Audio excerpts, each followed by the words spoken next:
দেওয়ানি কার্যবিধি যে এই 1908 সালের আইনটা, এর মধ্যে আমরা দেখবো এটা 5 নম্বর আইন, এটা একটা নির্দিষ্ট সময়সীমা সাপেক্ষে 1909 সালে 1 জানুয়ারি থেকে কার্যকরী হলো। ভালো কথা, 1 জানুয়ারি থেকে কার্যকরী হলো। এখন এই ধারা এবং আমরা আদেশ এবং বিধির ভিতরে আবার উপবিধি আমরা দেখতে পাবো, আবার বিভিন্ন ধারা জায়গায় জায়গায় আমরা মিসিংও দেখতে পাবো। কিন্তু আমাদের সব মিলে আমরা ওইভাবে বলছি যে 158টা ধারা পর্যন্ত আমরা দেখতে পাচ্ছি, এবং 51টা আদেশ থাকলেও 50টা কার্যকর আমরা এরকম দেখতে পাচ্ছি। এই গেল আমাদের একটা বাহ্যিক দৃষ্টিভঙ্গি। এখন আমরা যদি ভিতরে বোঝার চেষ্টা করি তাহলে আমাদের দেখতে হবে দেওয়ানি কার্যবিধির এই যে ধারা এবং আদেশকে কম্বাইন করে বানায় নেয়।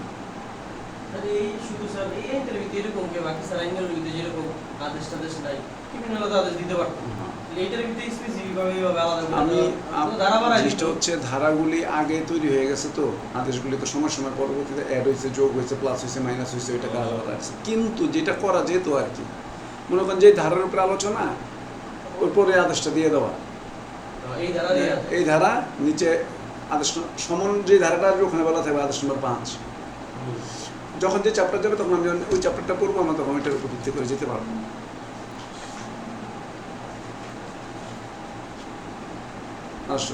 যেতে পারবো।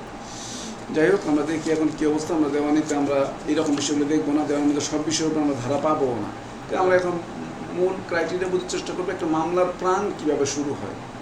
আচ্ছা, মামলাটাকে যদি আমরা বোঝার জন্য যাওয়ার চেষ্টা করি মামলাটা কীভাবে শুরু হয়, তাহলে দেওয়ানি মামলা আমরা মেইন গোড়া থেকে যাওয়া শুরু করে যে প্রথম যে বিষয়টা আসবে এবারে শুরুতেই যে বিষয়টা আসবে সেটা হচ্ছে লাইটটা অন করতেছে, এবং হচ্ছে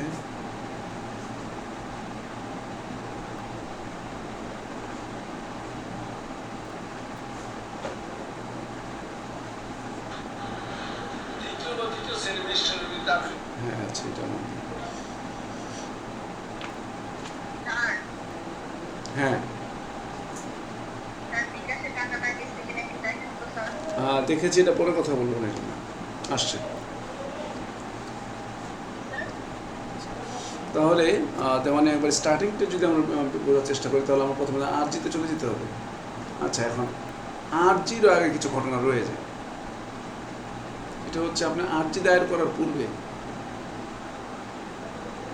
আমাদের এই আইনটায় জানতে হবে। আইনটার মধ্যে কিছু কিছু আবার নীতির কথা বলা আছে, কিছু প্রক্রিয়ার কথা কিছু ধারাতে বলা আছে, এগুলো আবার ডিটেলড আদেশে বলা আছে। ধারাগুলোর ডিটেলটা আমরা আদেশের মধ্যে দেখতে পাবো। এটা হচ্ছে এক্সাক্ট কমন যে ক্যারেক্টারটা পাবো এটা হচ্ছে তাই।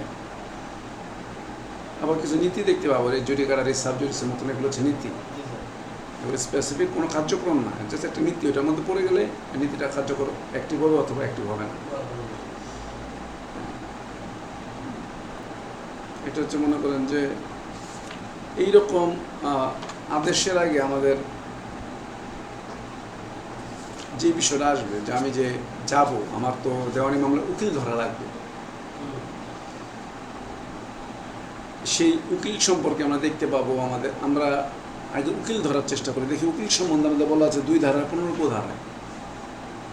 বলে উকিল হচ্ছে এমন ব্যক্তি যিনি পক্ষের হয়ে আদালতে উপস্থিত থাকবেন এবং যুক্তিতর্ক পেশ করবেন। এটা 2 ধারা 15 ধারা মেইন কথা। এটা গেল উকিলের কথা আমরা দেখতে পেলাম। ক্লায়েন্ট প্রথমে আগে উকিলের কাছে যাবে, ও আরজি করবে তো অনেক দূরে, প্রথমে হচ্ছে আগে যাবে উকিলের কাছে। তাহলে উকিল কাকে বলে আমরা দেখলাম 2 ধারা 15 ধারাতে উকিলের ডেফিনিশনটা বলে দেওয়া আছে, ভালো কথা বলে দেওয়া আছে। এবার এই উকিল ধরার পরে এই উকিলের তো এটা ওকালতনামা দিয়ে তাকে আমরা নিয়োগ করতে হবে। এটা আমরা দেখবো আদেশ 3-এ, শুধু আদেশ 3-এ। আমরা জাস্ট কম্বাইন করে পড়াচ্ছি, আমরা একটা একটা করে ঘটনা যাচ্ছি। আদেশ 3-এর 4 বিধির মধ্যে দেখবো আমরা উকিল নিয়োগ করার বিষয়টা বলা আছে। তাহলে আমরা উকিল নিয়োগ করলাম আদেশ 3-4-এর আলোকে। প্রথমে আমি উকিলকে আগে চিনলাম, চেনার পর শেষ উকিল বললো ঠিক আছে আপনি আমাকে দিয়ে কাজ করাতে চান, তাহলে ওকালতনামা একটা সিগনেচার দিয়ে যান। এই সিগনেচার দেওয়ার জন্যই আদেশ 3-এর 4 বিধি অনুযায়ী আপনি ওকালতনামা দিলেন। দিলেন, হ্যাঁ ওকালতনামা দিলেন আপনি, ওকালত এবার তিনি উকিল নিয়োগ হইল। এইবার আপনি তার কাছে এখন চলে যাবেন, মামলার বিষয়বস্তুটাকে তাকে তুলে ধরবেন। উনি সেই মামলার বিষয়বস্তুর আলোকে উনি এখন যেটা করবেন সেটা হচ্ছে আপনার জন্য একটা আর্জি প্রস্তুত করার চেষ্টা করবেন, এবং আর্জি প্রস্তুত করার মাধ্যমে মামলা দায়ের করবেন। এখন তিনি আর্জি রেডি করতে চাচ্ছেন। আর্জি রেডি করতে গেলে ওনাকে আগে চলে যেতে হবে আমাদের আইনের আদেশ সাথে, যেমন আর্জির কিছু বিষয়বস্তু সেখানে কাজ করছে। প্রথম আমরা আর্জিতে যাব আদের সাথে, যে প্লেন্ট বা আর্জি। এই আর্জির মধ্যে বেশ কিছু জিনিস সংযোজন হয়েছে, সামান্য কিছু, মেজর ইস্যু নয়, মেজর কিছু ইন করে নাই। প্রথম যে জিনিসগুলি বলা হচ্ছে যে একটা যে উকিল সাহেব যে আর্জিটা লিখবেন ওখানে কি করবেন, উনি কি কি তথ্য অবশ্যই নিবেন। উনি প্রথমেই তো আগে হচ্ছে আগে উনি তার তফসিল দেখে বুঝে যাওয়ার চেষ্টা করবেন এটা কোন আদালতের মামলা। তাহলে একটা হচ্ছে যে আদালতে মামলা দাখিল করবেন আদালতের নামটা তাকে আর্জিতে লিখতে হবে। আমরা যে সময়ের কথা বলছি 1908 সালে, তখন হাতে লিখে আর্জি দাখিল হইত 1908-এ।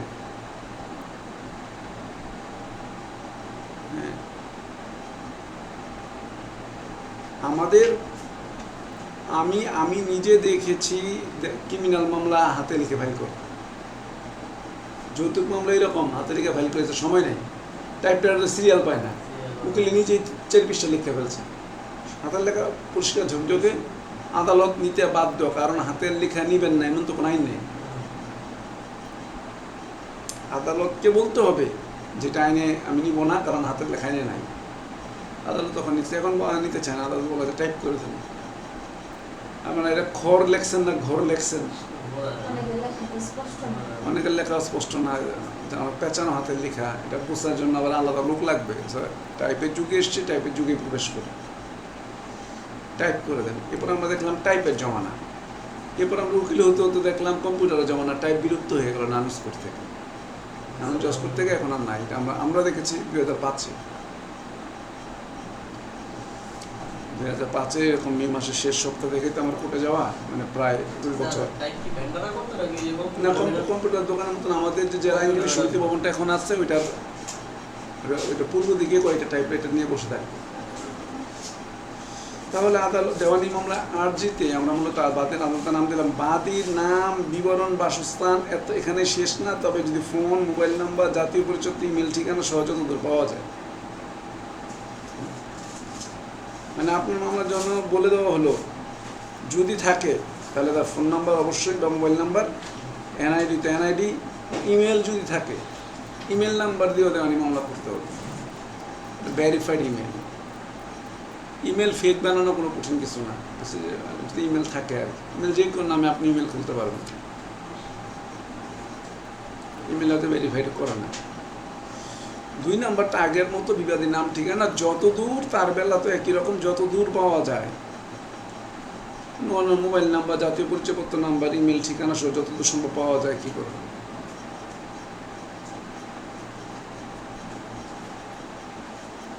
এই বিষয়গুলির মধ্যে অ্যাড হলো এগুলো নতুন কিছু। এরপর হচ্ছে নাবালক মানসিক বিকারগ্রস্তরে এইভাবে বলবেন, কেন মামলা দায়ের করলেন এই বর্ণনা একটা দিবেন, আদালতের ইখতিয়ার আছে কেন এটা বলবেন, কি প্রতিকার চাচ্ছেন এটা বলবেন।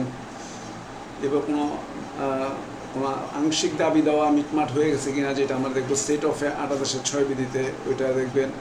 আদালত ইখতিয়ার কুটফি টুটফি দিয়েছেন কিনা, এগুলো নর্ম একটা আর্জিতে রেডি করবেন। আচ্ছা, এই যে ইখতিয়ার মূলত পাওয়ার বলা হচ্ছে, জুডিশিয়াল মানে পাওয়ারটা, আদালতের ক্ষমতাটা। যত কিছু হয় আদালতে তো 3 ধরনের ইখতিয়ার, বিষয়বস্তু, আঞ্চলিক আর পিকুনিয়ারি বা আর্থিক, মেইনলি 3টা। এবার কিন্তু আপিল ইখতিয়ার, আদি ইখতিয়ার, আরও ইখতিয়ার আছে, ওগুলো তো আছে ওরা 7। আমরা জাস্ট ঘটনা আকৃতিতে পড়ছি। তাহলে আর্জিতে আমরা এটা বললাম, বিধি 2-এ বললো যে তুমি যদি টাকার মামলা করো তাহলে টাকার পরিমাণ উল্লেখ করবা,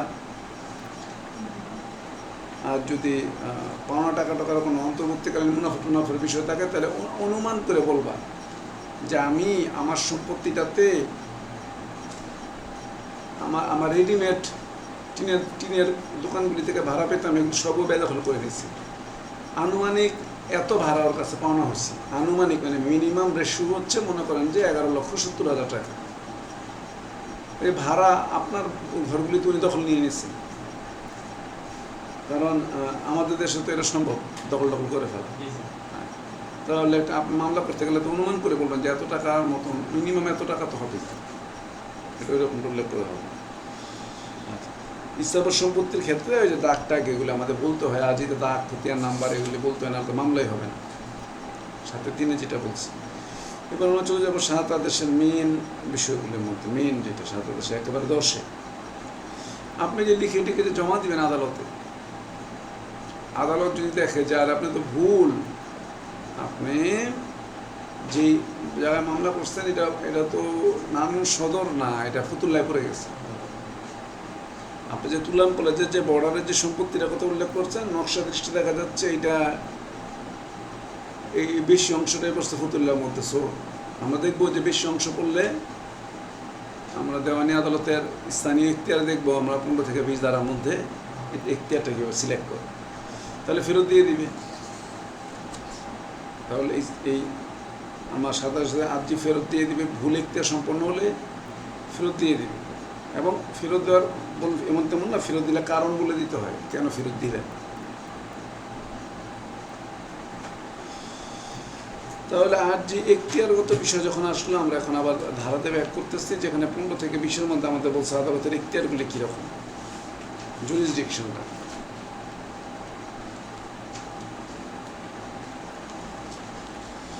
আমাদের বললো যে সর্বনিম্ন আদালতে মামলা দায়ের করবে, সেটা আমরা বুঝতে পারলাম। মিনিমাম কোর্টে যাবো 16-তে বলছে যেখানে বিষয়বস্তু অবস্থিত সেখানে মামলা দায়ের করবে, যেখানে বিষয়বস্তু সেখানেই মামলা।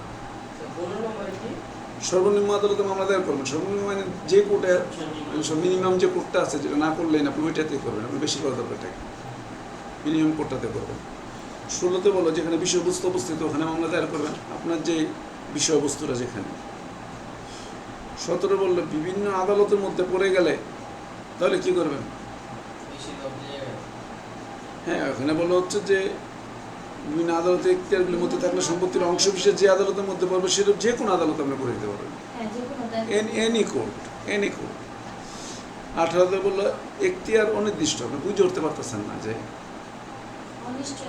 পুরোপুরি অনিশ্চিত, যে এটা কোন কোর্টের মধ্যে পড়ছে বুঝে উঠতে পারতেছি না, এমন একটা বর্ডার পয়েন্ট আপনি বুঝে উঠতে পারতেছেন না। পৃথিবীতে এমন বর্ডার পয়েন্ট আছে, একাধিক রাষ্ট্রের সংযোগস্থল, একদিকে আর্জেন্টিনা, একদিকে ব্রাজিল, একদিকে পেরু, মাঝখানে একটা ছোট্ট নদী, 3টা নদীর সংযোগস্থলে 3টা দেশ, এই পাশাপাশি 2টা দেশ। হ্যাঁ, 1900 বলছে যে যদি অস্থাবর হয় তাহলে এটা মুভেবল মানে হচ্ছে অনির্দিষ্ট যে কোনো এনি 1900 বললো যে ব্যক্তি বা অস্থাবর সম্পত্তি ক্ষতিপূরণের ক্ষেত্রে তাহলে ও যে এনি একটা লোকের ক্ষতি হলো, তার ব্যবসা এক জায়গায়, সে থাকে এক জায়গায়, যে কোনো এক জায়গায় করে দিতে পারবে যদি অস্থাবর হয়। এগুলো হচ্ছে মূলত এখতিয়ারগত বিষয় একই রকম কথা। হ্যাঁ, বিষয় হচ্ছে এদিকে যেদিকে সুবিধা হয় বা ওখানে সে করবে। এই আমরা মূলত দেখলাম এখতিয়ার সংক্রান্ত বিষয়গুলো দেখলাম। আদালত ফিক্স করলো এইরকম এখতিয়ারগত বিষয়টা নিয়ে কোনো ধরনের ত্রুটি আসলে আদালত এটা কী করবেন, এটাকে অটোমেটিক্যালি এটা নিয়ে নেবেন যে কোনো একটা কোর্টে, অনির্দিষ্ট হলে কী করবেন। আর সুনির্দিষ্ট হলে যদি বুঝতে পারে যে তার এখতিয়ারের মধ্যেই না, এটা নিশ্চিত, তাহলে যিনি সঠিক ওনারা ফেরত দেওয়া দেবেন 7 10 বিধি অনুযায়ী।